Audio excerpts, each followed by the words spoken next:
Hello and welcome to Movie Smackdown, the podcast where I take two movies and have my friends look at them to compare them and contrast them. And that by the end, we'll decide which movie is the best. I'm your host, McLean Hirschspiel, and with me today are my friends. Jacob. Tyler. And that's I our don't know intro. We're what's sticking going with on, it. to be That's honest. our intro. Should Eventually, we? we'll get a real intro where we have some music play at the beginning, but I have no money, so that's a little hard to do right now. Mhm. Um, so let's Actually, I'll talk have about. stuff to plug. So, but we Yeah. ain't there yet. Um, I'll make us all famous, I promise. So let's talk about these two movies, Starship Troopers and Avatar. So gonna quickly summarize each movie. So Avatar, James Cameron, 2009, is a film about Jake Sully, a retired Marine who lost his use of his legs in war, goes to the planet Pandora where he becomes an avatar, which is a uplink to the alien species there, falls in love with the species there, and ends up fighting on their side during a rebellion. Then Starship Troopers is a war movie too, but the exact opposite, where Johnny Rico, a boy from Argentina, joins the mobile infantry and fights for them and becomes the perfect soldier. So let's dive into Avatar first. So what do you guys think about this movie? Avatar is a movie that I've appreciated more as I got older because I saw it in theaters when I was 9 years old. So that's definitely gonna date myself.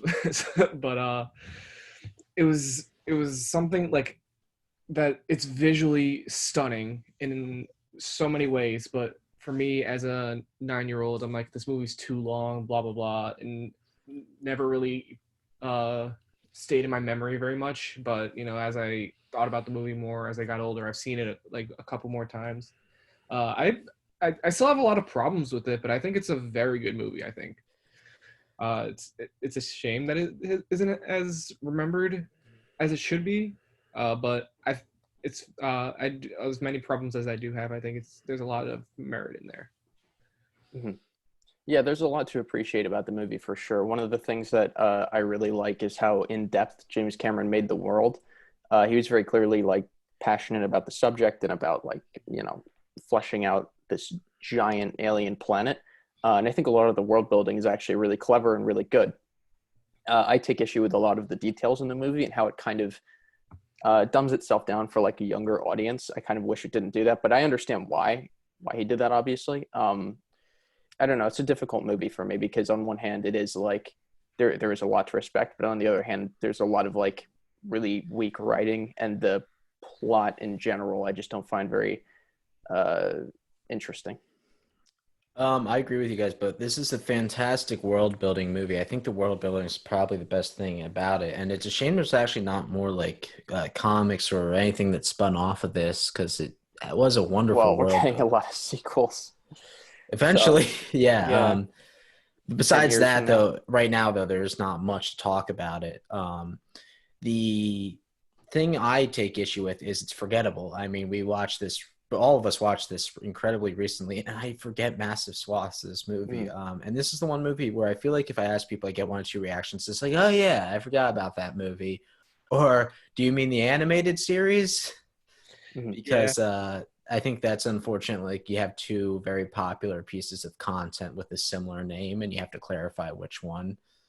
Um, Like, are you talking about the blue people or the benders? yeah. Um, which just seems like that animated series is having a massive resurgence right now. I feel like more Mhm. people know that. Yeah. Um, so like a little bit, let's get into James Cameron a little bit too. So James Cameron's probably one of the best sci-fi directors out there today. Yeah, Um, definitely I, one I, of the most I like agree. ambitious, and I mean classic too. He's got like Terminator, Aliens. and something I noticed with this movie and comparing Aliens and Terminator, he really understands how to mimic things like military lingo and scientific talk really well to a point it's Mhm. believable. Because he wrote and directed this movie. So this was, I'd say, his passion project. He's also somebody who is a scuba diver, and I feel Mhm. like this movie is the best example of how somebody's inspired by like a hobby to make a film. Like this is obviously his ode to scuba diving, right? I mean, Mhm. the world is alien, but it looks like the underwater. I mean, from my scuba diving experiences, I feel like I've seen a lot of the foreground that he was trying to show off on the alien surface of Pandora. Yeah, Yeah. it very much dives in, no pun intended, into the unknown in the same way you would think about how alien the underwater world feels like, from the bioluminescence to the designs of the creatures. A lot of it feels fish-like in a lot of ways, and it's really beautiful. Like the scene, like the classic scene where like the forest is lighting up and you see like the little jellyfish things flying in the air. A lot of that is really reminiscent of underwater worlds, and I love it. Or even those those plants that Jake, played by Sam Worthington, touches that like retract. Those you could find those Oh underwater. yeah. They're real things. Even the animals themselves looked like fish. There was these hammerhead shark things that were Oh yeah, rhinos. and I think the horses had like gills or something on their They neck. and they looked like yeah. All the animals had gills. I noticed that. Yeah. And the other thing I noticed about a lot of they looked like what do you call those fish that look like horses? Seahorses. Hmm. Um, And I also think the bioluminescence aspects of the planet really comes from the sea. I also think James Cameron both fears and loves the sea because one of the things I found researching is James Cameron describes himself as a tree hugger. Mm. Um, and he seems to have this incredible love of the ocean more so than the surface world. Uh, and he said this film was more about environmentalism than anything else. Hmm. I don't know what do you guys take away from the message of this movie? Yeah, the message is totally environmental. I think it's a little bit surface level in terms of how deep it gets and how like practical what it's talking about is. But you know, I do like that aspect that it is like a message-driven movie, and it's clearly something very personal to Cameron. Yeah, I think I agree with you on that. How about you, Tyler? Yeah, no, the environmentalism and natural aspects of this film like run deep to its core, from the depiction of the Navi people as so connected and intertwined with nature, to the plot of the mega corporations and military intervening to destroy this population for the sake of unobtainium. Yeah. Mhm. And I think things like that lazy name was kind of this like unobtainium is like I remember my notes in this film was in all caps, effing unobtainium. I got like so Yeah. angry at the name because I feel like Pandorium or even make it like a resource known to here um would have been far more interesting. Like if you gave it a name, but I think Jake, you Yeah. said this, they had to dumb it down for a younger audience. Yeah, which is a I don't shame. even know if they As a had younger, to for that. Like that Mm. detail of calling it unobtainium is like the weirdest thing to me because I don't even know like even a younger audience could probably still Yeah. figure like oh Pandorium is a resource like I don't So that they it's can't insane that obtain they have to like dumb it's it down for a younger audience, because as a younger audience, I didn't even really connect to it. I yeah, literally think that it was just James Cameron thinking he was like smart and subtle. yeah, no, I think James. I Well, think it was perfectly on the let's nose. get into our next point, the cast. So this movie stars Zoe Saldana or as Natari, the main Mhm. alien, the main like natural born Navi of this. Her films are she's known for the Guardians of the Galaxy and Star Trek and Pirates of the Caribbean. Then you have Sam Worthington, who was Jake Sully. The only movies I knew him from were Terminator Salvation and the Titans movies. Michelle Oh yeah. Rodriguez as the pilot Trudy, Fast and Furious franchise. You had Stephen Lang as Colonel Miles Quaritch. I think that's how you pronounce his name in the movie. Um, who was like very much like he was a chest thumping tough guy. Yeah. And he was from a series very similar to like the concept of Avatar called Terra Nova to television. I don't know if you guys are familiar with it, but it's a fairly I think I've heard of it. similar concept. Sigourney Weaver is in this. You have Giovanni Ribisi. He was in Saving Private Ryan. He's Parker Selfridge. Another some of that James Cameron subtlety. Subtlety, which is obviously selfish. And I also think that character should have been played by Bill Paxton. May he rest in peace. Because Yeah. I just, every time he spoke, I was like, I heard Bill Paxton's voice and saw his face, but I know he wasn't there. And then you had Joel David Moore as Norm Spellman. who is a B movie actor, and that goes with most of this cast. Wasn't a very well known cast.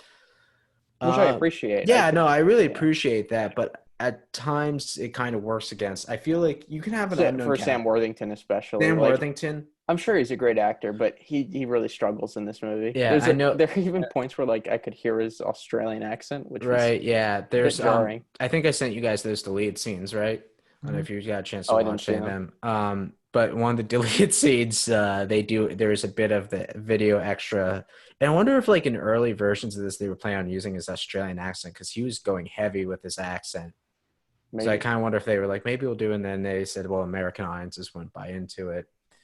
Um, but apparently Matt Damon and Jake Gyllenhaal were planned to play him in this movie. Both I think would have been great I choices. think Imagine Jake Gyllenhaal, yeah. Matt Damon would have been good. I can't really picture Jake Gyllenhaal. Yeah, I don't think Jake Gyllenhaal. I don't know because he was like this was before Nightcrawler, so this would have been like earlier Jake I Gyllenhaal. I think don't know. this would have decided his career if he'd done Yeah, this for one. sure.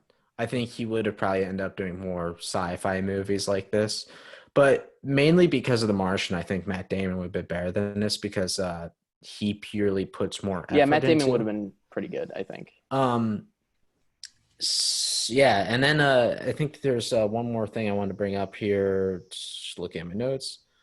This is the only James Cameron film that doesn't mention nuclear weapons. Damn. Yeah, that I like that didn't stick out to me, but it's kind of think it made me think at the end. There's a how it should have ended video that shows the ending and where all all the humans and then they're forced to leave the planet, and they put in this extra clip where it goes, I say we nuke them from space. Yeah. Which I kind of wonder why they didn't do that. Like, it's like they don't need the planet, they just need the rocks. Yeah. I don't Um know. I think that might be because humanity's this so There's a lot of like weird logic with the human characters. Yeah. I mean, James Cameron did, I think, kind of a poor job like showing the other side, I guess, in this movie because yeah. Now yeah. that's the main reason I sent you guys those lead scenes, because in the lead scenes he did actually humanize the villains a lot. He Mhm. humanized the humans a bit more.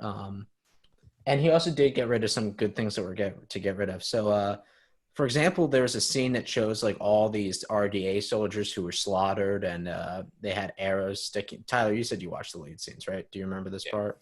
I didn't see all of them, but I did. I Yeah. do. So there's sticking out. And like, I think that would motivate Stephen Lang's decisions towards the end because he's taking it Mhm. personally because he's a military commander losing men. And I Yeah. think that was a downfall of this movie. Um, Yeah, because like as much as I agree with a lot of the message of this movie, but it's so hard for me to like because I want to like as much as the movie portrays the Na'vi as the protagonist of the story, like you want to root for the Na'vi. I Mhm. want to empathize with the human characters because, of course, I am a human and I want to feel Mhm. bad for them, but I can't because they're so despicable. And Yeah. there's so many layers to humanity in characters that just weren't really explored, and yeah. for the sake of just portraying us as the bad guys. I also Yeah.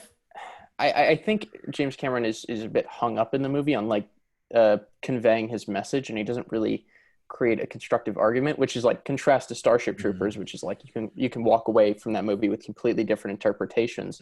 This is a movie that's like rigid, telling you what to think, and generally, like as film people, I don't think. Yeah, when we get more into the compare and that's a good contrast thing. section of this video, I'll talk more about my thoughts on that. But I now want to talk about just the acting in general. Mhm. Because I said, it would have been great if we had Bill Paxton, if we had this person and this person.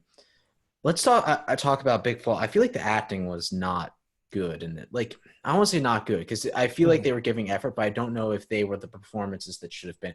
There's two people who I felt put good effort into their lines, and they don't get a lot of screen time, and that's Giovanni Ribisi as Parker Selfridge, because I felt like he was a good villain. His motives Mhm. are clear. I thought he was a good villain.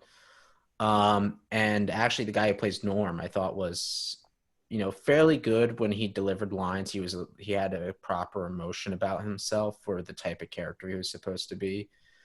Sigourney Weaver was good, but again, she didn't have a lot of screen time. And I also Mhm. feel like this wasn't her strongest performance in her career.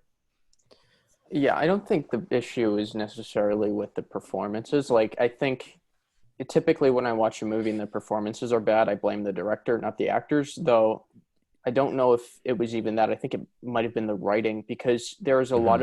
of there are a lot of weird lines that don't Yeah, really work and don't seem like correct, you know?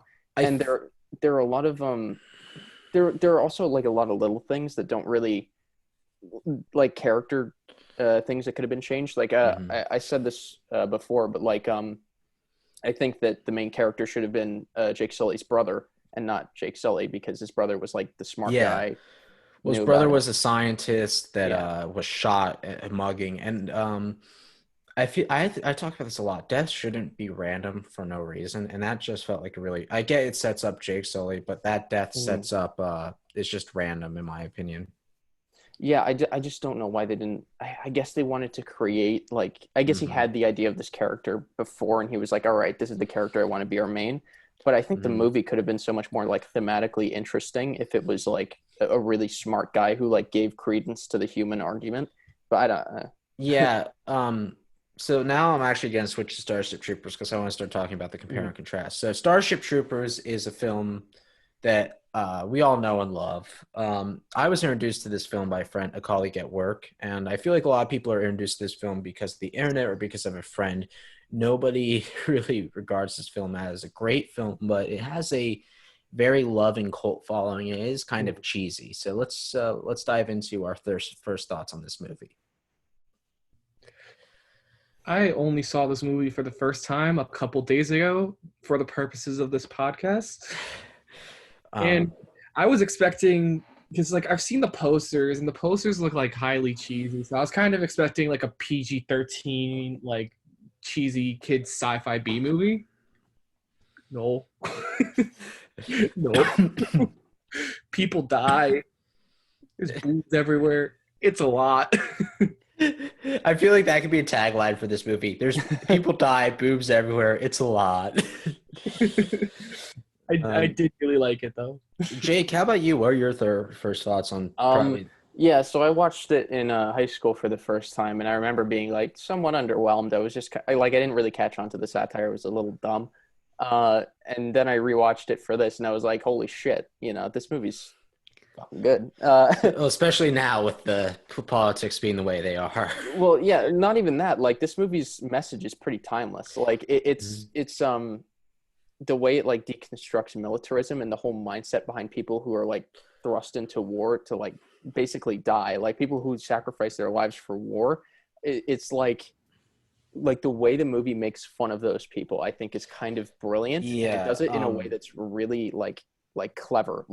It's hard to argue against a lot of what the movie's talking Well, about I because think it is this very reflective of actual things that have happened in history and are happening now. and it does really dive deep into the warrior mentality. And I think Mhm. given, current news in Minneapolis right now, warrior mentality is something that we're kind of really as a Yeah, and country despite evaluating. how cheesy this movie is, I find it incredibly disturbing. Oh Like, yeah, no. Yes. I think the thing that are cheesy about this movie are the mundane things where mhm. most movies, like in my opinion, a lot of the Marvel movies do the mundane very well, but then the cheesy parts are the action. No, this movie, the action's incredibly horrific, but Yeah. the Well, no, I mundane's would even cheesy. I, I'm sorry, I would actually say that the cheesy aspects make it more disturbing. Yeah. Like, It's I love the cheesiness of the classic '90s high mhm. school drama. I think Yes. so. I saw this movie at a point in my life where one, I was changing my thoughts on a lot of political views I had. Two, I kind of really loved the satire at the time because the first time I heard of this movie, I was kind of on the politics of people who think the ideas in this movie of mandatory military service are great. Mhm. After I saw it, and this had nothing to do with my political stance. By the time I finally saw it, though, I had a very different stance on that. That I was like, oh, this is all kind of fascist and not Yeah. cool. And I also remember this as a movie. It's kind of like a teenage boy's dream with the absurd amount of violence and nudity. I think this was Absolutely. the first movie I saw with real nudity in it. Mm. Um, and also the first movie I saw where there's incredible amounts of dismemberment. Yeah, this movie, I love how graphic It's Well, very Verhoeven I makes everything. think that Like he's making a point here of I think like when you look this it is up, yeah. it's listed as a horror movie, like sci-fi horror, and I think that's purely just because of the amounts of blood that I come think it's out more in this movie. disturbing than a lot of Yeah, horror movies. Yeah. yeah, oh, yeah, by far. yeah. Well, there's something this movie does what better than a lot of horror movies is it actually makes death look incredibly terrifying, where Hmm. instead of just memorizing. Yeah. So let's now dive into the director, Paul Verhoeven. Mm. He's a guy whose career is actually pretty good. He did RoboCop, another one of my favorite films. He's known for Basic Instinct and Total Recall. Showgirls, yeah. And he is a director who he's not American. He's from Holland. He Mhm. actually grew up in Nazi occupation, which, if you wonder why he made this movie the way he did, that should tell you enough.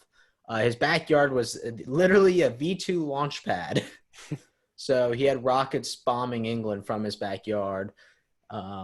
And he seems to very much hold on the concepts of having grown up around fascism and is very disgusted by I would even say he's kind of disgusted by a lot of things he interprets as fascist or militarist in American society.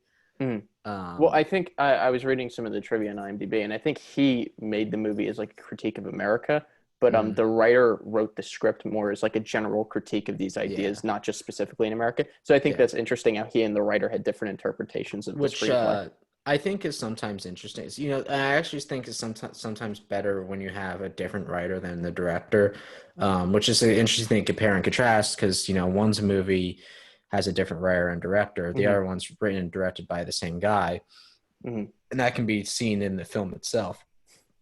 Yeah. Well, I still Um, think it's like Verhoeven's vision. Like I think he adds a lot to this yeah, movie that well, any other director could not have brought. yeah, Verhoeven, and I've read the book too. The book is very different. It's incredibly Hmm. pro-fascist, pro-military. It was written by a guy who believed that the veterans should overthrow the American government, then overthrow the world. Hmm. Which is Um, basically what this, like the society of this movie. Like you can't vote unless you serve in the military, right? yeah. Have It's babies. even hard to have a family. It's hard to have kids if you're not either like well off or Mhm. if you served in the military, which is a scary idea. Yeah. So let's talk about this cast now. This is a cast, you could say, because Well, okay, I'm gonna talk. I'm unlike gonna. Avatar, which casted everyone based on like they're unknowns, so we should like cast them because they're Mhm. like new actors. This movie's very deliberate in all of its casting choices, which I much prefer. Yeah, and Yeah. I want to talk about who's in this. So first we have Denise Richards as Carmen. Mhm. Um, Dina Myers as Dizzy Flores, Casper Van Dien as Johnny Rico, Neil Patrick Harris as Carl Nazi. I don't know his other name. I just called him Carl the Nazi because that's what he looks like. Jake Busey as Ace Levy, Clancy Brown as Drill Instructor Sim, Patrick Moldon as Xander, and Michael Ironside as Colonel Ratchek or History Teacher Ratchek. Um, so the casting, I think Jacob, you already kind of beat me to what I was going to say, but Mhm. he purposely chose people who were like in the teen soap opera, kind of Mhm. cheesy soap TV for very good reason. I wanted to Yeah. see if you guys have the same reason why you guys think he chose these people. Well, I mean, you wanted to make the cheesiest portrayal of graphic, horrible war ever. These people also like the girl is a model. The girl who plays Carmen is a Yeah, model. Like Carmen, they she's a they model. look like perfect people, right? Her, And that's yeah. kind of reflective of like this whole like Nazi mentality, I guess, for like Um, a master Yeah. race or what have you. And They're, then a lot of them another are. detail. 1 second, Tyler. Another detail was they're from Argentina. They're from yeah, Argentina, and they're all white. yeah, which I feel like is a strong commentary about Nazism, probably. But Well, it's the whole like it's because the movie is like an ad for the mm, military in the future, so it's like oh yeah. they all need to be white. Like it's the same mentality, you know. Well, today, I mean, you look at a military ad today, it's kind of like this movie's military ads. That could Yeah, and there's an argument. A lot of yeah, the cast looks like as generic as possible, and I think a Mhm. lot of like Johnny Rico is kind of just like a cardboard cutout in terms of physical appearance. It's just like a prop. He's like a living propaganda poster, and it I really just makes me feel like these guys just aren't special. And I think Joseph Goebbels would like love Johnny Rico, Casper Van Dien, because he absolutely, looks like the ideal Aryan. which Mm. I think was again done intentionally. You have this incredibly good-looking blonde dude with like the most like perfectly angled chin in the world. You have these two beautiful women, like kind of obsessed with him. Mhm. Um, and then let's talk about their performances. Neil Patrick Harris. So I have a belief that there were some people in this movie who were in on the joke, and some people who weren't. I think Neil Patrick Harris was. I don't think Casper Van Dien, Johnny I don't Ringo think he was at was. all. Yeah. I and he's done every Starship Trooper movie after this except two. I think nobody was in the original song two, but he's done three. He's done all the animated ones, which I have a little trouble watching because they're in that like it's that weird type of CGI animation where everybody looks a little like mannequins. Oh, Yeah, it's like remember what do you call it? What was that? The Christmas movie, The Polar Polar Express. Express. Yeah, it kind of looks like that animation where Ugh. everybody looks like a little too perfect, but they're decent movies. Decent. Like I'm not gonna say they're great, but like I'll watch them because there's some cool action scenes in them. So Casper Van Dien, I think, was also ideal. In fact, he's not a very good actor, which Mhm. I think makes him perfect for this. Yeah. And they're all playing teenagers, so people closer to our age, despite the fact they're all clearly 30. Um, was there anybody in this movie you think could pass for close to our I think they age? were all 29. Neil Patrick Harris in the beginning. Yeah, but he's had a young face his entire life. And there's I think the one of the many faceless soldiers who dies. I like in the end where they do have like legitimate teenagers serve in their army. Mhm. Michael Ironside though, I'd say he's one of the bigger characters than he's given credit for in this movie. He's my favorite character for He sure. brings the best performance. Oh, absolutely. He's great in everything he's in. Everything I've seen Yeah. him in, anyway. Um, and then I guess we can start getting into a few more of the cast members here. Jake Busey as Ace Levy, very much of his, as Gary Busey energy in it too. Mhm. It's like giant teeth, really like just smiling during every line. Character. Um, Dina Myers as Dizzy Flores. You kind of tell where she again came from, this kind of soap acting model background. It's a bit similar to what's her name? Denise Richards. Mhm.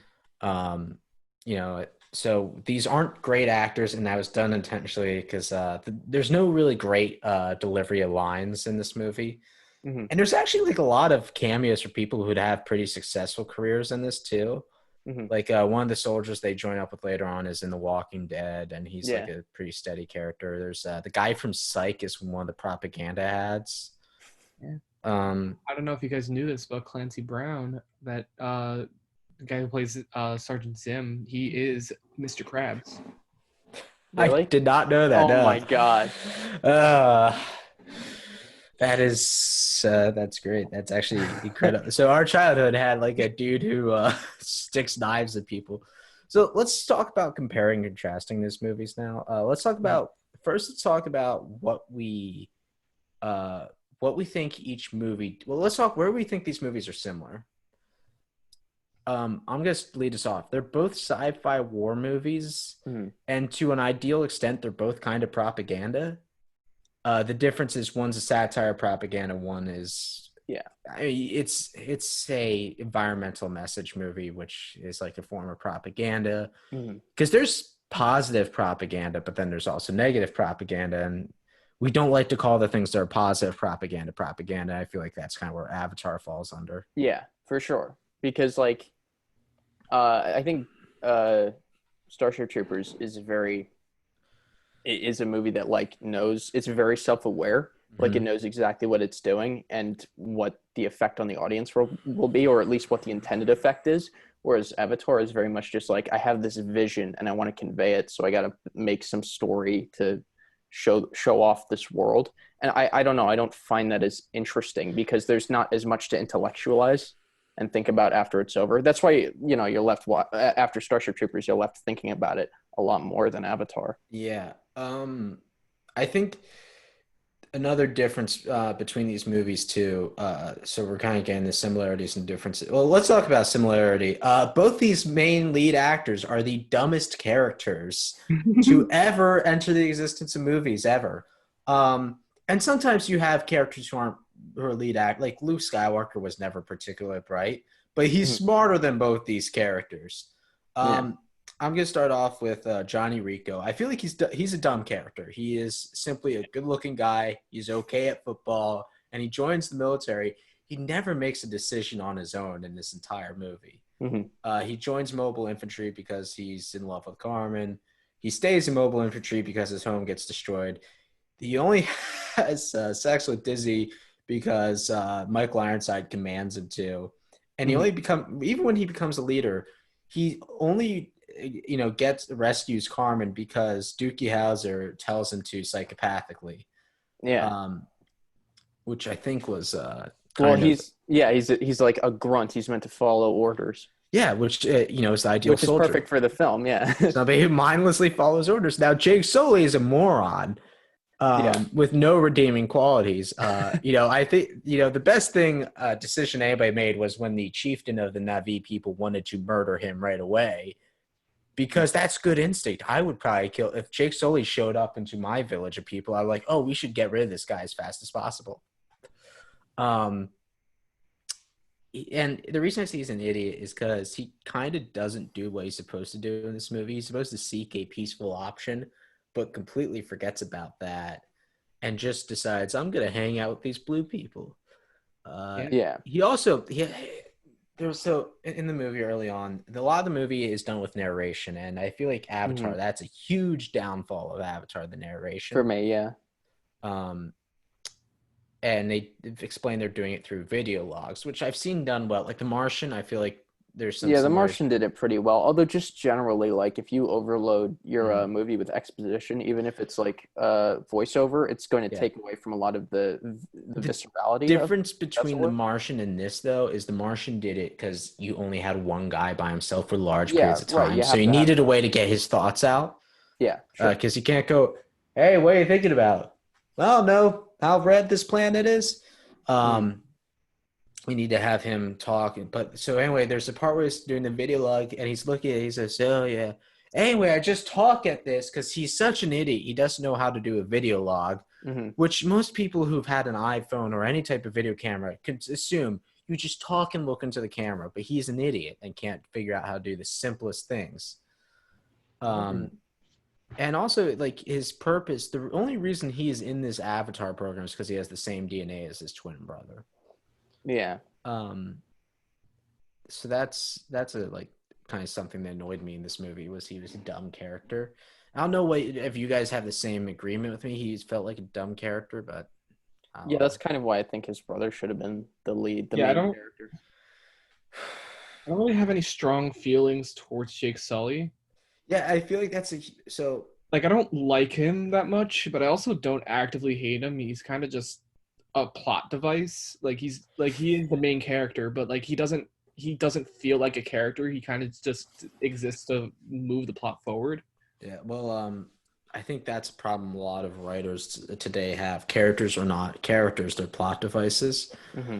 Um, I think I heard somebody was reviewing a masterclass episode of Aaron Sorkin who Mm. and they were saying Aaron Sorkin says, a writer, you should only write your characters as plot devices to move the plot along, and that's the worst writing advice I've ever heard in my life. Yeah, I totally agree with that. I've seen like clips from that masterclass, and I'm beyond confused at like I kind of want to watch it because I I kind disagree of with think it's a almost skit. everything he said, and I'm like, Isra. what? For $5 a month, you can hear Chapo Trap House's review. So I suggest just getting $5 one month to hear what they say about it, because it pretty much tells you everything he has to say, and it's nothing as good advice. Yeah, it's weird because he's an amazing writer, so it surprises to me that he's got like these really, in my opinion, like backwards. To kind of go off topic for a moment here, and ensure we'll never get a master class, advertisement here. Does that master class seem like a scam to you guys too? Not the David Lynch one. I've not Some of seen them that do yet. though. realistically, the David Lynch one is definitely a scam. But I'd still watch it because I love that man. But Yeah, I feel like it's kind of meant for people who aren't necessarily going to school to do what, we do. yeah, I think it's to give people insight into like what these higher ups think. I Mhm. think there are a couple I would do, like if Charlie Kaufman did one, I would definitely watch it because Yeah, like Paul Verhoeven did one I'd watch. I I oh yeah, sure. I listened to Judd Apatow's one about writing comedy, and I found it pretty interesting. And I think just like hearing the people that um hearing the people that are like in these positions talk about their experiences, whether I agree with their advice or not, I still find it like super interesting to hear where they're coming from Yeah. Yeah, and for how sure. they So process I think information. James Cameron thinks the characters in the same way that Aaron Sorkin does, that characters are only meant to move the plot along. Hmm. And I feel that in this movie, there's never a character who like I could say I absolutely thought was amazing, except for Parker Selfridge, but that's just because I thought he was a dick and he had that energy of like, I'm an asshole. Which in the extended cut, he actually isn't that much of an asshole. He tries to stop Stephen Lang from bombing the village, but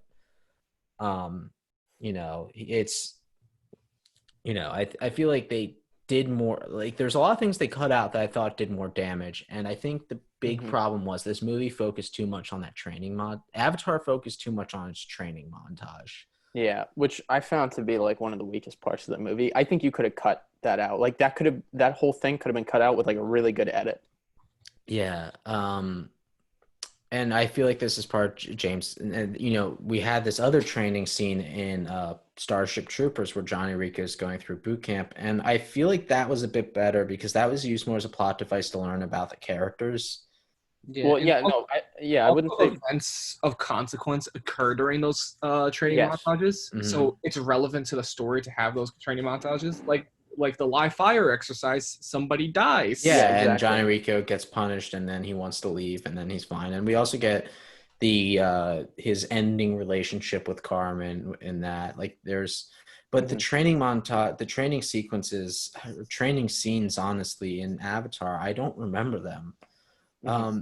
And we live in an era with a lot of Marvel movies, and I think they usually do the training montage as well, where they pick a song or a soundtrack. They have stuff going on, and in the course of like I don't know 5 minutes, you see this person go from bumbling idiot to master badass.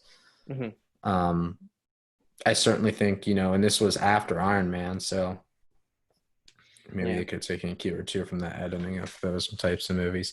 I don't know what you guys thought about that. Like Avatar's a long movie, so Yeah. that's the other thing I think Yeah. works against this. I have But no problem with long movies. One of my favorite movies all the time, Saving Private Ryan, which is a 3-hour movie.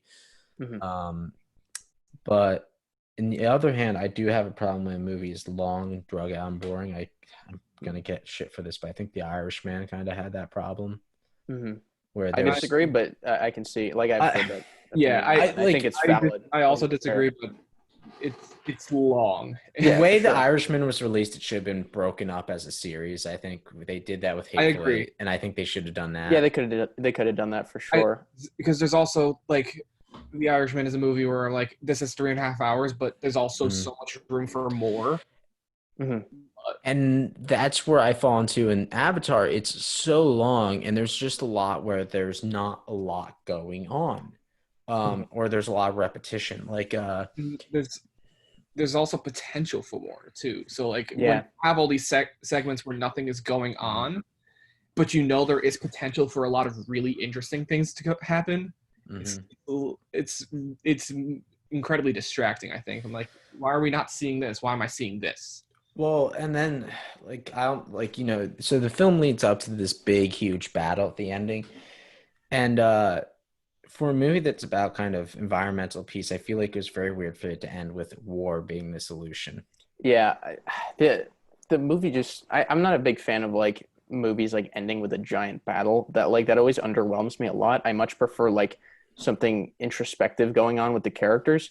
Um, and you don't really get that at Mm. all in Avatar. The movie just kind of like builds up to this big battle. I think having a big battle in the middle and then having us like solve the issue after that would have been very interesting. But Yeah. like the battle being the ending is very like I don't know anti intellectual or Yeah. interesting, I should say. Then on the other hand, Starship Troopers is constant violence and bloodshed, But yeah, and but there's more that's of a point in that movie. Like that movie yeah. is a satire of all of So that.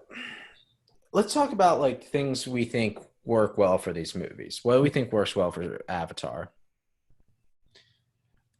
I think a lot of the world Yeah. building is done incredibly well in Avatar. I was going into Avatar preparing to pick apart CGI, and I was surprised by how some of it held up until there were scenes with people interacting with them. And I think that's a lot because of the way they shot it, because they were obviously shooting it where they did the seat motion capture in one place, and then you had the people doing the reactions in another, and they clearly weren't staring at anything. So there's those scenes in battle where there's the guys like, oh god, I'm shooting at the alien that's attacking me, and there's the alien thing, it's like, oh, I'm getting shot. And to me it really came across, I want to say cold, but it came across like, oh, they're clearly looking at nothing, especially in the end after Natari kills Stephen Lang's character as the Colonel, and she's holding Jake Sully as a human. I had a moment where like, oh, he's looking at nothing, she's looking at nothing. Mm-hmm. You okay there, Tyler? Yeah, no, I just dropped my phone on my computer. It's fine. I don't know if you guys have any thoughts on that either. Like, what do you think of this CGI and special effects? Because that was what this movie was praised for. I think a lot of it holds up. A lot of the like landscapes and the spaceships and the technology is all really good. Mm-hmm. Some of the motion capture feels very dated though. It feels a little janky at parts, I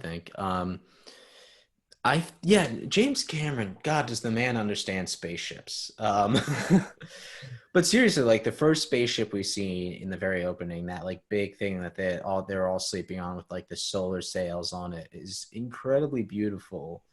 And then we have the shuttle that takes them all down. It's incredibly well designed. It makes sense. All these helicopter things we see throughout it, these mech suits. I've never met a man who, yet he's environmentally obsessed, is so good at designing machinery. And of course, he's not the one to design it, but he puts his input on like, here's what I'm imagining. Mm-hmm. And it's whoever came up with it, it's brilliant. The robots with knives are a little stupid. It is silly. I like it, but it's silly. But I remember my notes correctly when Stephen Lang's robot pulls a knife. I just type robot knife because it's just so silly looking. Why would you build a knife for a robot? Why? I don't know, but it's cool. I'm not gonna think about it too much. I guess for the action figures. Oh yeah. Yeah, that's a good point. Because then I guess we can talk about like things I do like. You guys said the world building. Mm-hmm. What about the world building did you guys like? I love how I was able to introduce us to this culture, and throughout interactions through Jake Sully, which again a character I don't really care much about. Mm-hmm. Using him as a catalyst, you're able to feel introduced to this world. You're understanding their culture, how they live, and the ways that the Na'vi are similar to human beings, but how they're different, and how a lot of the parallels between the Na'vi and the humans are like their differences are very minute. Where like they care about themselves, they care about their the people that they care about. It's just that the main difference is they were able to maintain their connection with nature, whereas the humans overtook nature. Yeah. And the differences between how they approached building their societies and how the humans are living, you get to see a lot of the spaceships where Jake Sully sleeps, where he eats. Mm-hmm. Then you also get to see how the Na'vi, how they sleep, how they eat, how they interact with each other, how they interact with the animals, whereas with the same way the humans interact with their technology. How about you, Jake? What are your thoughts on the world building in this movie? Well, all of that, and also I think it's just very rich. Like you can tell that there's a lot of still like unknown stuff or unexplained stuff that Cameron doesn't even get into. That's just in the background. Like Mm. you know how Star Wars will just like have random shit in the background that is like, oh, what is that? And they never explain it. It's just treated Yeah. very casually. And fans, Avatar of does that. course, Yeah, tell you everything. And then there's like Avatar five does that quite a topics bit. about it. Yeah. So Yeah. Avatar to me is kind of very similar to Star Wars, Harry Potter, Lord of the Rings, all these things that are very lore rich. Yeah. Except they don't explain because I tried to find information on some of that stuff in the background. No, there's like a whole like book apparently about like Oh, the what's it called, Pandora wildlife. and so I haven't read it or anything. I just yeah, know that but there's a like book. it's I So guess I'm saying from a standpoint, somebody's just trying to go through the internet who's not a big fan of this I movie. It's hard doubt to there find. are as many people who are as like Yeah. crazy about Um. the Avatar lore as like probably the animated series even. hmm, Yeah. Yeah. Let's then dive into what do we like about Starship Troopers. I The a I lot of it. Everything. Almost. I really like I struggled to find something that I really didn't like about Starship Troopers. Like everything was so intentional. Verhoeven brings Eh, such like a unique vision to it, and like the whole deconstruction of like the mentality of people who like basically waste their like kill themselves going into war, Yeah. a frontline infantryman, is so fascinating, and it's like it's kind of a scary reflection of like what actually happens. It's so interesting. Well, even right now, I can tell like between the movies, like you're thinking, you light up every time we start talking about Dude, Starship oh. Troopers. So let's talk about this movie. Some more things that I love. Honestly, I love how much there's real things in this movie because we live in an era where Mhm. physical props are dead. Yeah. Everything's CGI to hell.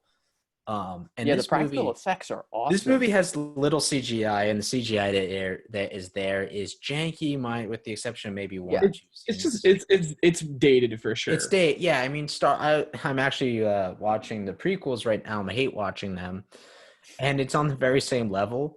But Mhm. this was before the prequels. I will say this is better effects than the prequels do. Um, I don't know if that's across the board. I remember there being some good effects in the prequels, but there's they're some, but definitely like there's a worse lot that effects as look well. But no, janky. there's some like when the bugs are like shooting those like Oh yeah, acid things into space, like that looked really bad. But then there's stuff um, like when they're using practical effects for like when the bugs are attacking them that are just really great. oh my god, they're like anytime somebody's getting ripped apart, and also think about this: all the fake mannequins they had to make to show all the dead bodies in this movie. Hmm. Yeah. Um, you wouldn't get that today. You'd get like I know people say Game of Thrones is like the most edge of any media out now, but that's not true. Like Game of Thrones, like okay, somebody gets their throat sliced open, and then they might get a okay. There, nobody's dismembered anymore in film. It seems like there's no mass dismemberment. Is Hmm. anybody? I don't know if anybody agrees with me I on don't even know that. if that's anymore because like not many movies are as graphically over the top of violent and gory True. as The only one Starship I could think Troopers. of is RoboCop, the original one, and that's again Paul Verhoeven. Yeah. Yeah. Um, and I think this is the thing. Like, it's violence done intentionally. I think we also live in an era where, unfortunately, when we do see violence in a movie, it's done for shock, but there's shock without reason. It's actually a reason I'm Hmm. not a huge fan of the new Deadpool movies. So much of that's just shock with no reason.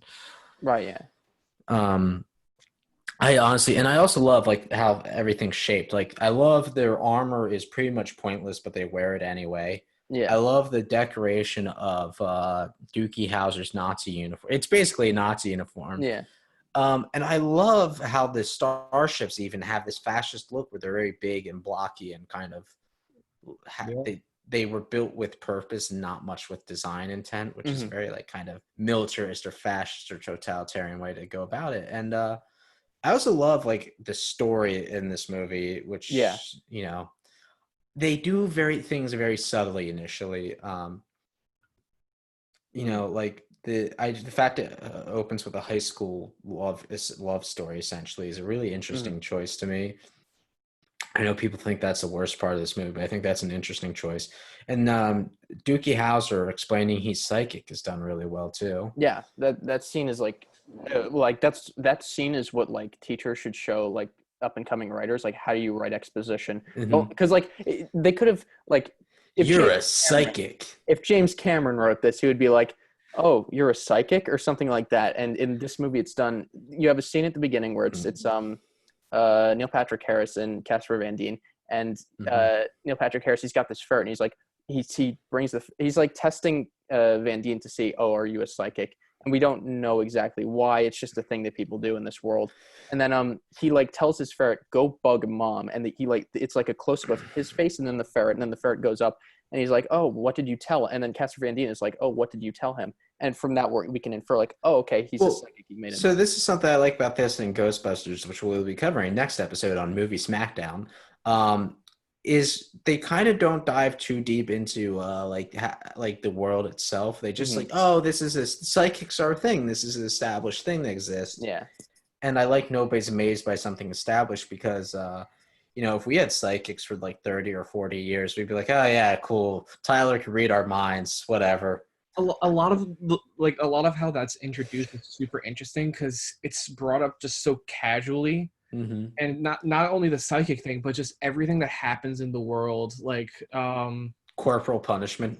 Yeah, everyone's just cool with it. We're like, all right, this is just a thing that happens. When they're in the high school class and they're dissecting the bug, they're like, all right, well, this is just. I think one of the things I know a lot of people love this movie for, the nudity is so casual, and I think that's more Paul Verhoeven showing his upbringing because he's from Europe, and in Europe, nudity is very normal there. I won't say normal; it's much more less frowned upon than it is here. Yeah.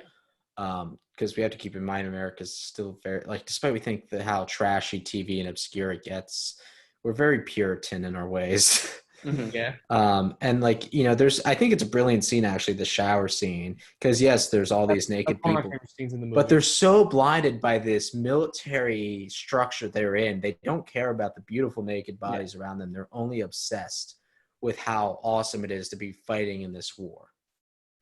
And it's also an interesting scene to do character exposition in too. Yeah, absolutely. The characters who pretty much all end up dying moments later in this movie. The writer gives them each like one really good line where you're like, oh, I'll remember that character, and then they die like not 15 minutes later. I want to have babies. I want to be a politician. And all these tell so important things about the world. Like we had the one guy who's like, I got into Harvard, but couldn't pay for it, so the mobile industries pay my way. And then the other woman's like, oh, I want to have babies, but I need a license for that. Yeah, it was just like, and then there's the woman who's like, well, I want to get into politics because clearly every politician in this world is a citizen and was in the military. Yeah. And then there's, I think, the only other time I could think with, any nudity or a sex scene is the sex scene between Dizzy and Johnny. And again, that's guy used again because it's Michael Ironside orders him like, you could like, I tell you to be horny right now. Yeah, that's a great. So I guess we should address that. The 20 minutes. Yeah, I love that too. Michael Ironside says, "Hey, there's some people under attack. You got 10 minutes." And he go, "Yeah," and you hear 2 yes sirs. And he goes, "Who's in there with you?" And Dizzy pops her head up from under sheets and goes, "Lieutenant Flores, sir." And he goes, "Make it 20, because screw the people who are getting torn apart horrifically by the aliens like we said in this movie." Let's also talk about the aliens themselves. How brilliant are all the alien designs in this movie? They're so cool. Oh my god, I love the main the default bug, the spider, the arachnids. Yeah, the arachnids. They look so interesting. Like it's such a cool alien. Well, they look sharp. Like yes, yeah. That's all. Like them and the flying things look sharp, which makes sense because they rip you apart. Then there's the big things that shoot plasma out their butts, and then the there's fire bug as well. The acid thrower bug is like this giant beetle, and that's actually good CG. I won't say it's great, but it's good for the time. Yeah, I think that was some of the best CG in the film. At the time, yeah, it's I feel like they really focused on that scene. I like the part when he drops the grenade into the shell, and it's just like a pool of like orange liquid. You hear like a plop. It's so well that was clearly physical, I guess. And then there's also the brain bug, which the brain bug. Associated with one of the best scenes in this movie, where Neil Patrick Harris goes up to it, puts his hand on it, and he goes, "It feels fear," and they all cheer because they know the enemy's afraid, which is so fascist in their thinking because fascism generally has this thought where like the enemy is stronger than us, but they're also weaker than us. Mhm. Yeah. So I don't know. What are your thoughts on the brain bugs? Brain bug. I think the brain bug is super interesting in a It's way. very gross looking. Yeah, it's got a Yeah, weird definitely the vagina mouth. Yeah. It's I didn't want to absolutely say a that, vagina. but yeah. And that like time when they stick the drill in it at the end is a very phallic symbol done on Yeah, even they purpose. censored it. Yeah. Mhm. Um, which is like the only thing they really censor in this movie besides another scene where they feed a cow to one of the captured bugs. I like how the censor bar does nothing though. Yeah, I know. Both times the censor bar does nothing. Which let's dive into those censor bars. The propaganda in this movie, the propaganda within this movie that's Mhm. largely propaganda. Yeah, the ads. Yeah, Well, they're my favorite scenes.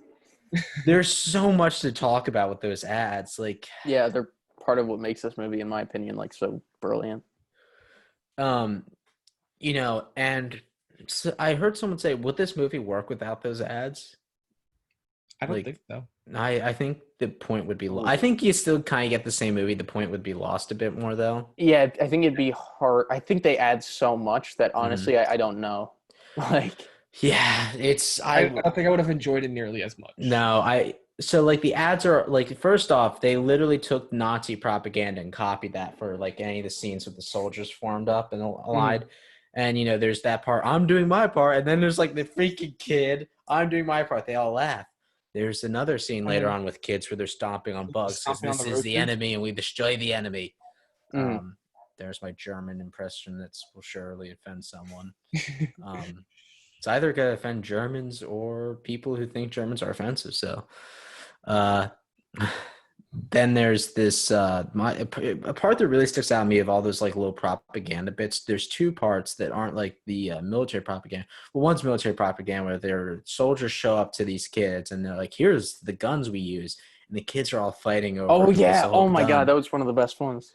And then there's another scene where it's a trial tonight.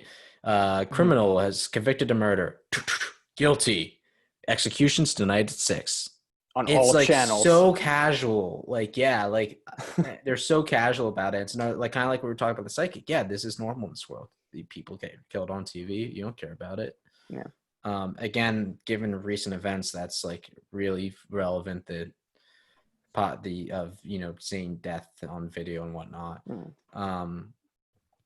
What are some other parts that stick out to you? I remember, Jake, you said you had one part that really stuck out to you as like your favorite part in all Oh, this. well, my favorite line is in that when it's like the ad for the political debate where it's like the two people like arguing, a brain bug is ridiculous. What do you mean they have to have a brain bug? And the one guy goes, frankly, I find the idea of a brain bug to be offensive. Like, it's so funny.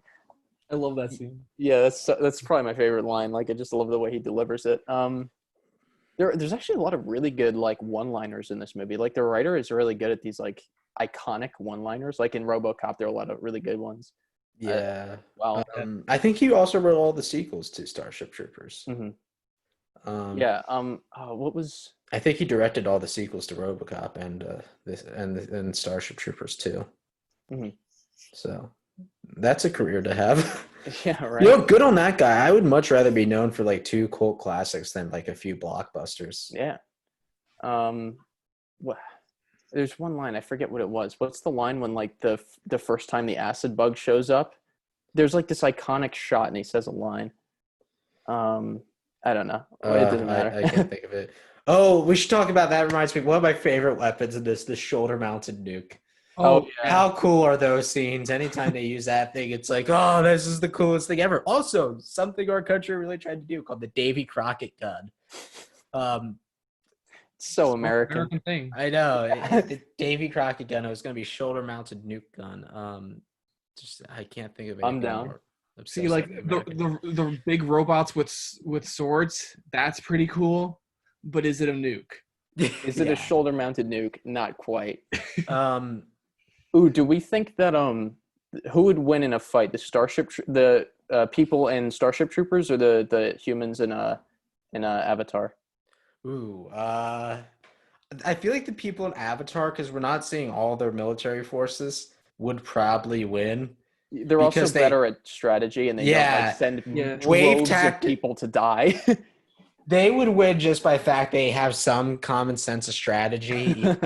Their only defeat in Avatar was plot armor. They actually did very good job until the plot armor kicked in Avatar. Yeah, when all the animals showed up. The Disney moment. Yeah. Yeah, so I guess that's kind of I don't know, but I didn't see a single human in Avatar use a shoulder-mounted nuke. So That is true. I like to think that Avatar is the reason the people in Starship Troopers are the way they are. Like that's actually the prologue that all those people return to Earth, they take over, then they go and nuke Yeah. Pandora. Planet P is actually Pandora after all the nuclear bombs are cleared up. Let's see. So yeah, theory? Maybe. Let's now talk about what we don't like about these movies. Which one would you prefer to talk about? The one in the movie we don't think there's a lot wrong with, or the movie that obviously we both have, me, Jake at least, have some major problems with? Well, I think we've talked about a lot of Avatar's flaws already. I'm curious just as to what you guys think didn't work very well in Starship Troopers, or like you could see as like a flaw. Because there are things for me, like some of the CGI is a bit weak. Yeah, I think that's what I was going to say too. Minor stuff for me. CGI is a bit weak, and sometimes the bad acting is just unbearably bad. I don't know if I'd go that far. Like I just love the bad acting so much, but I enjoyed it. I almost kind of would wonder what Starship, and again, this isn't me saying it's bad. I kind of wonder what it would look like if you had serious actors taking these lines who are good, delivering these lines well. I don't think the satire would have come through as much. I know, but makes me. I know, which again, I think we'll talk about this because I have a section here planned where we're going to talk about like the cultural influences on these movies and us. So I guess there's not a lot wrong with this movie. It's kind of a perfect satire, but I kind of agree. Like, and that some things like that, and then there's also just some minor plot errors that come. Oh yeah, like when he's like when they're like you're dead at one point. Like I thought that's kind of random. That was just like how happened. Yeah, I feel like that in this future could have gone cleared up very quickly, very well. Yeah. I don't know. It was just unnecessary because like he's wounded in battle and then he comes back and then they're like, "You're killed. Apparently, you're dead." And the only development is that now Carmen thinks he's dead. But like 3 scenes later, Carmen clearly and also and also at that time they're all already broken up. Yeah. Very convenient for Johnny Rico again. He never has to make a decision that hit a love triangle. One of the people dies instantly as the other person comes back. Incredibly well. Yeah, I think so. Now I do want to talk about Avatar because I've been trying to hold back on like my rants about this movie. I think story, like I don't think James Cameron's a good writer. Bless his heart, I think he's a great director, but I don't think he's a very good writer. I read some of the scripts for Avatar. I read a couple pages of it. Yeah. I think his style is pretty solid. Like I think his style is actually a lot similar to mine. Let me rephrase. I don't think he writes dialogue. That's true. Reading the script, I was like, yeah, these lines are ass. And watching the movie, I've never feel an attachment to any of the characters on screen. And in the extended cut, there's actually a lot of added content that would have kind of helped with that. I think like they show kind of the development of a relationship between Norm and Trudy, but they kind of think that's a B plot, so they got rid of that. Stephen Lang was more humanized by showing his troops getting killed off beforehand. And, I think they try to compensate when they do that speech. He says, some of you will die on this planet. I will fail you. But, like, I feel like, speech doesn't do as good job as showing. Yeah. The dialogue is best when they're, like, getting really into, like, these intellectual concepts. Like, when they have the argument towards the end about, when Sigourney Weaver, Jake Sully, and the two Selfish and the other Lang are in a room and they're discussing like how should we deal with the problem, and Sigourney Weaver and Jake Sully are like, you can't engage, there's some kind of like network, and then the other guys are like, well, we need to move in now, and they kind of win the argument. Like they have an argument there about like morally like what. Oh yeah, the one guy has a great point. Like it's trees, they're fucking trees. Yeah, I exactly. think that's a pretty good scene. Like that, or when the dialogue get really good, and it makes me like wish that they had a smarter main character to have like these really intelligent conversations. Yeah, so I guess honestly, this is going to lead into my next plan section. How would you fix these movies, or how would you do these movies? This is the filmmaker part where I let my filmmaker friends nerd out and talk about how they would do a successful or different version of the movie that we saw. For Avatar, for me, I would cut out a big like portion of that training montage. I think I would just have like one cut to show the development of it. I feel like with the dragon scene, you kind of have to show that because that is like symbolic of his coming. Yeah, that scene might be good. That could be the scene that we cut to immediately and then we cut out of into like I don't know. There are ways to figure it out. I would do that. I would have the main character not be Jake Sully. I would have it be his brother.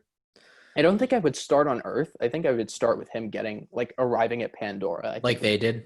Yeah. Oh no, because they don't start on. Yeah, no, they don't. They start at the funeral of his brother, or not funeral. They start even before that. Yeah. Yeah. Jeez. Yeah. Yeah, I'd cut out all the Earth stuff. Which I think they should have done that probably for the final cut of the movie. I don't know. Yeah, I feel like they did that because they thought like, oh my God, we're gonna feel so much worse for this poor guy who just lost his brother. Yeah, like they do that to have a kick the cat scene, or like he gets kicked out of the bar and shit. Yeah, I don't know. It was I would have taken that out. I would have had a smarter main character. I don't know if I would have kept the battle at the end. They probably would have like done something a bit more subtle. But again, like these are all changes that like I would make in an ideal world. I think there are like James Cameron's being told by the studio like, hey, you have to like pander to kids and shit. And we also like when I say too. One of the things they did cut out was a kind of implied sex scene between Trudy and Norm. And obviously it's like, hey, we want kids. You obviously can't have this and this. So they just cut like a storyline completely. And also they cut something that would make sense. So there's a part where Jake Sully says, Norm's starting to come around on me.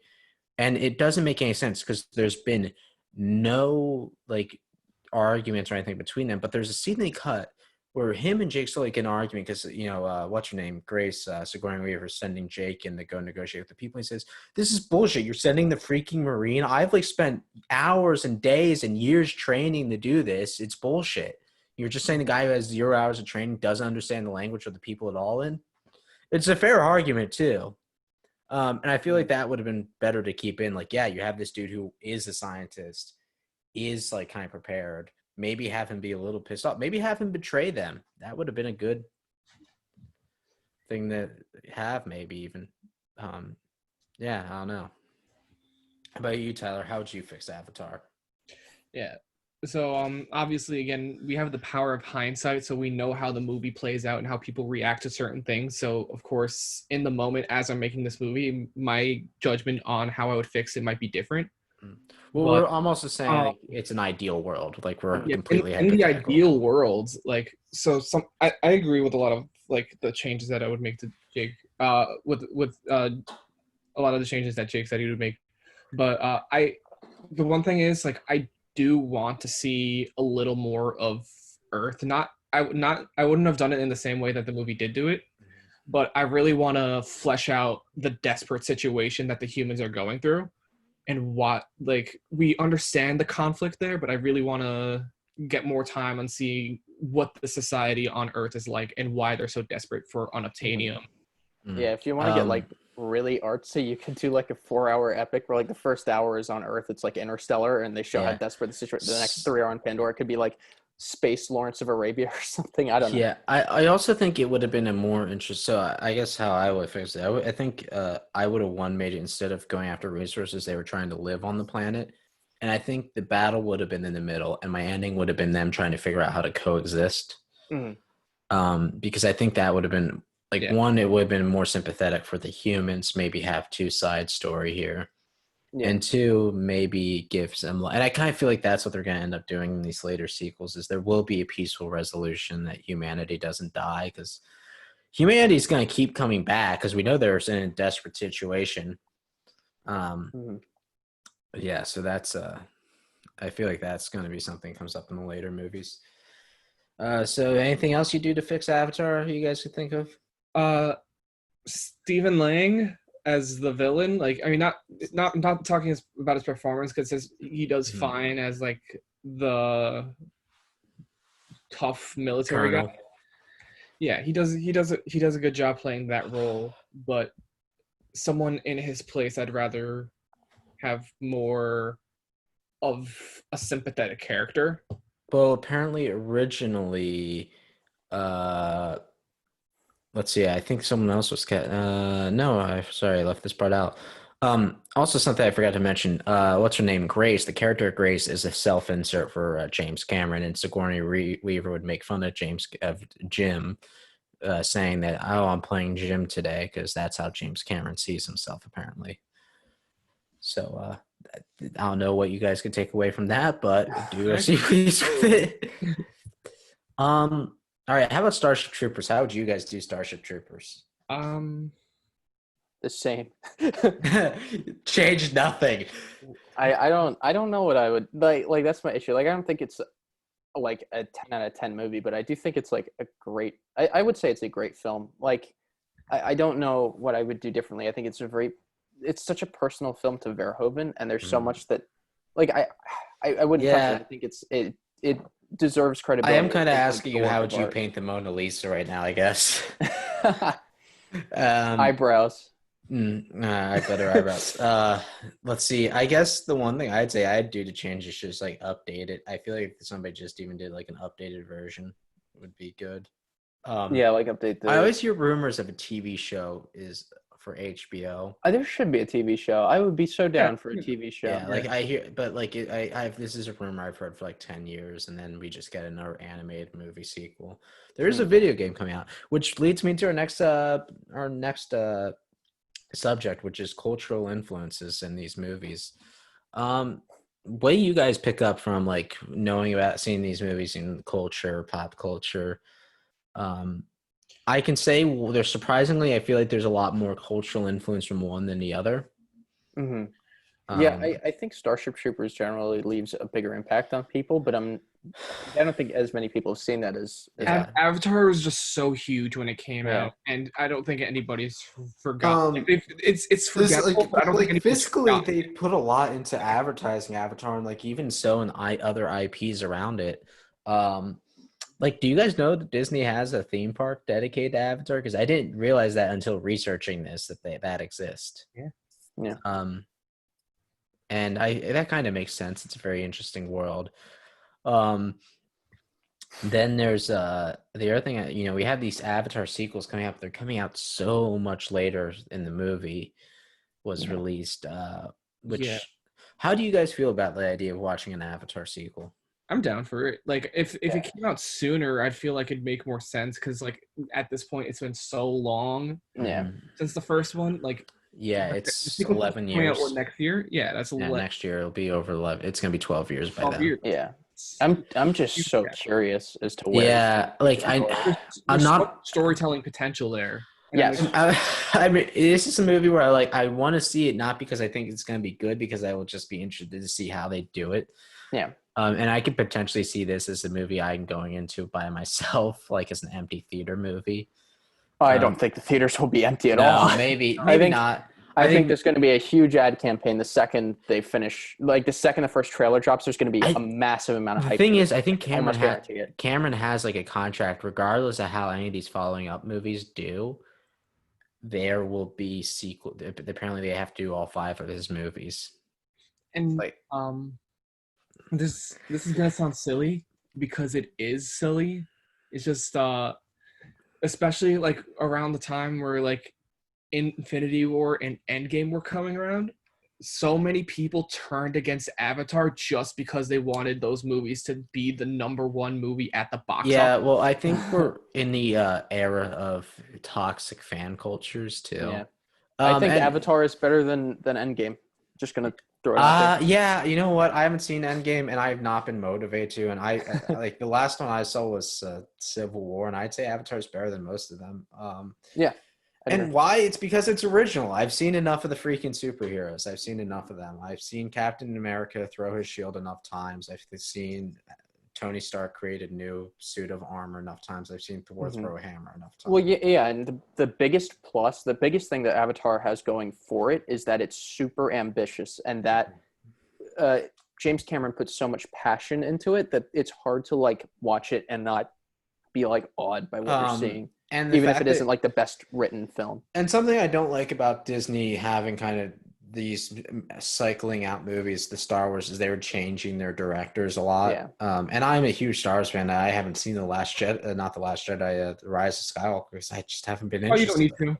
Like I'm kind of sad that I'm not. I don't really want to see a Star Wars movie because I'm a dude. I have models of Star Wars ships in my room. I have years of just in high school of memorizing stupid shit in my head. But I'm not interested in seeing this movie, and I feel like that's kind of a downfall of a series. But it's because they had these changes. There wasn't like a lot of communication between movies, and I get a lot of that in the Avengers and all these other Marvel movies too. But I'm interested because you have a consistent director for every movie. Yeah. A It's his consistent vision. writer. It's Yeah. his vision, and Yeah. I don't know. Maybe I'll like this. Maybe the second one will make the first one make a lot more sense and make it better. That happens a lot. And, Yeah, James like, Cameron's a smart guy too. Like there are some directors that get like a huge franchise and they're just awful. Like Paul W.S. Anderson, the guy who did like the Resident Evil movies. Like Yeah. those are garbage, but he had complete creative control. Or Fast and It's Furious. 'cause he's Not that any of them were ever good, but Yeah, it's probably because he's not like the brightest fucking thinker of ideas and putting them down in film. and sometimes Cameron is a lot smarter. Like I'm interested to see what he's gonna do. sometimes people have a vision and that's the only thing they have in their head. Like Yeah, I think what's his Neil Blomkamp only made 3 movies. yeah. So yeah, let's talk about now Starship Troopers, and also just like Avatar in general. I think the only reason we see so many big CGI blockbusters we have is because of Avatar. I'm not saying that's a bad thing. I'm saying honestly, it's made people realize we could do a lot more with CGI. Yeah. Unfortunately, sometimes I think that's a little too much to our advantage, but it's also incredibly improved. Like I will say this, Avatar has been beneficial to the film industry in the past several years. Yes, I agree. It's proven that these big budget blockbusters can make money and big ideas do go far. Like I said, the downfall is I'd love to know more about Pandora, but there's not like a lot of extra stuff. Like there's a video game and amusement park, and that is it. There's a few books, as you said. That's why I'm excited for the sequels, because it gives them so much more opportunity to build that world, and by building that fan base, you're also going to create more demand for content within that universe. Well, and I was as I was waiting for you guys to log on to this Zoom call, I was thinking to myself, would Avatar work better as like an HBO series, maybe? Like maybe that's a little ambitious, high budget for that, but like as I'm not sure. like a mini series, like maybe I feel like if you gave Cameron more time to tell this story, he would have done a better job. Yeah. And that's the only reason I say that. Maybe. As of right now, I'm done with the movies, and depending on how these sequels go, I will become more or less interested. Yeah, I can picture this as either it becomes the same exact way I feel about not Starship Troopers. Maybe I feel about Starship Troopers. It's either gonna be the same way I feel about the Marvel and Star Wars movies, where I'm not interested anymore, or maybe it's like I think it's the next Starship Troopers, and hey, these are great, or you know what? I kind of feel like it. I don't think they're good movies, but the Purge movies definitely had this thing where they kind of got better as they became more self-aware and started, being a bit more ridiculous and took themselves less serious. So maybe as these movies find their stride, they might get better. Yeah. I do want to talk about actually the sequel, like what I've seen. Like it's a huge underwater set apparently, or huge on-water set. And I saw this clip where they had the people wearing their mocap suits in the water, and they actually covered the water in those mocap balls. So I feel fairly confident in like what this, because I'm somebody who's interested in shooting on water and underwater. So I'm really interested to see what it does for that part of the industry. So it's so ambitious. I'm super excited because like a lot of the fear with technology taking over the film industry is people being so concerned about making their films look as flashy with as much effects as possible that they're going to forget about story. And I don't think that's ever going to be lost with the Avatar franchise, because as much as problems I do have with the storytelling in Avatar, it's still telling like a good story that James Cameron is passionate about, and I know he's going to continue that flow within the sequels. And I feel like we will always have people founders technologically. I also feel like we'll always have people using practical effects. I don't think another Avatar movie will kill practical effects because in recent years, we had Mad Max Fury Road, which was great, and they're making another one of those movies. And there's a surprising amount of movies that even, I'm going to Even, keep going to Star Wars. even the Star Uh, Wars sequels have great practical effects. yeah, Yeah. so now let's talk about Starship Troopers, cultural impact. I think this is probably one of the biggest cult classic movies of that's well known. Yeah, I'd say so. I agree. Um, Um, yeah, I mean, I think it's had a big impact on like the science fiction genre. I don't know if it's had a big impact on the film industry as a whole. yeah, I would say the sign. I know a lot of. I've read a lot of books that are very similar to it, and Hmm. having read the book, I feel like a lot of video games also mimic things. I want to say like a lot of Halo feels very familiar to Yeah, sure, yeah. Starship Troopers, and I wouldn't be surprised if they drew inspiration from there. I know they're making another video game based off Starship Troopers, and there's talks about making TV shows as always. And again, this is Paul Verhoeven's, I think, his very personal project to him. So Did you I, know that this is his favorite movie that he's made? I know, yeah, that's one of my notes. I was about to say that. And I feel like I could tell that. Yeah. Um, yeah, so I guess kind of just final thoughts. So we're moving into this part of the podcast. So final thoughts here. My final thoughts is so I guess we may need to make a decision. This is movie Smackdown. Which film do we think is a better quality film? Like not better quality, but a better film that we would rather see any day. See, Starship Troopers. I think a lot of things like I I'm I'd much quicker, rather yeah. sit down and watch Starship Troopers over Avatar just Hmm. casually watching, but I think a lot of Avatar I think is like superior. But I think just on a casual viewing, I'd much rather like if I were to pick two movies to watch right now, Avatar, Starship Troopers, I would pick Starship Troopers. You know what? Starship Troopers to me, if I was hanging out with a group of friends and we want to watch a movie and we'd also seen Starship Troopers, I could put that on. If we've all seen Avatar, we wouldn't want to watch it. Exactly. I feel like technically Avatar is much better. Technically, if I had because things are done better on purpose.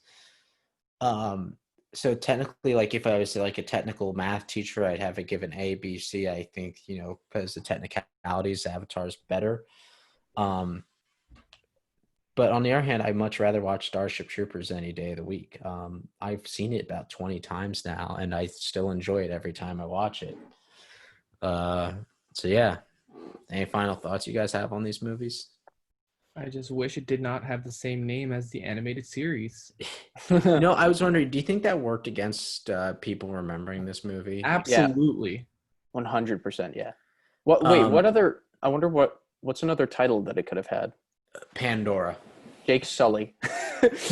Sully. Pandora would have actually been pretty good, I think. Pandora, yeah. It makes Fine. more sense because I feel like the movie is honestly less because I also don't get how they're calling it Avatar in the next several movies when the Avatar doesn't make sense because Jake Sully is Yeah. now a Navi. He was living in his avatar, I guess. Yeah, I But guess, yeah. But um yeah, so I guess, let's, just going on this note, like I feel like we talked a lot about comparing and contrasting these movies. I don't think either of these movies are bad. mhm. This is the first set. So I'm going to talk about this podcast in the long run, and you guys are going to say what you want to bring this. But this podcast is broadly just to get me and people I know who have some level of experience, whether we're all students or we might have people professionally lined up later on. I'm working on that right now. And we're not saying one movie's worse than the other, or even in my opinion, every movie, even the worst movie ever, has had some semblance of teaching us about film. And that's what this podcast is about. We talk and compare films. I think there's a lot of elements of Starship Troopers that you might not instantly make the connection, but are there in Avatar. Like the militarism is used as the villain in Avatar, and it's there in Starship Troopers. And um, I think both were important to sci-fi. So even if even though we're saying Avatar is not the better film here, in our opinion, it's still an important film. Yeah, And I think absolutely. this series we're going to talk a lot about remakes. I think the next movie we're talking about Ghostbusters, and that's a remake of an original classic. And this is just broadly an exercise in talking about why we like film and what we think of these films. So any closing notes you guys want to go out on? Both of the I agree though. Both of these films are pretty great. Hmm. I'd say I don't know if it's Avatar is great, but I definitely like it. I definitely think it's a good movie, and I can see where a lot of people really love it. Like movies with that kind of attention to the world building and to how much detail goes into it. Like Avatar is very much, in my opinion, a textbook movie where I feel like yeah, I already see it in all my textbooks at school. well yeah, I think it's a very rich movie, and I can definitely see Mhm. why people really love Yeah. it. How about you, Tyler? Anything you want to go out on? I've said what I wanted to say. All right. Anything like you guys want to know anything you guys are working on, or any YouTube channels you got, or anything you want to plug? I have a letterboxed. Mm. Follow me at Tyler Toledo, and my Twitter is Tyler T _ Toledo. Jake, anything you got? Uh, Not at the moment. All right. Well, I guess I'll just say this has been Notorious Storm production. You can find us on YouTube at Notorious Storm. If you have questions, you can find me on Facebook or Instagram as McLean the director. That's all for today, folks. I'm gonna hit end recording now. If I can figure out how to stop. All right. So I'm just gonna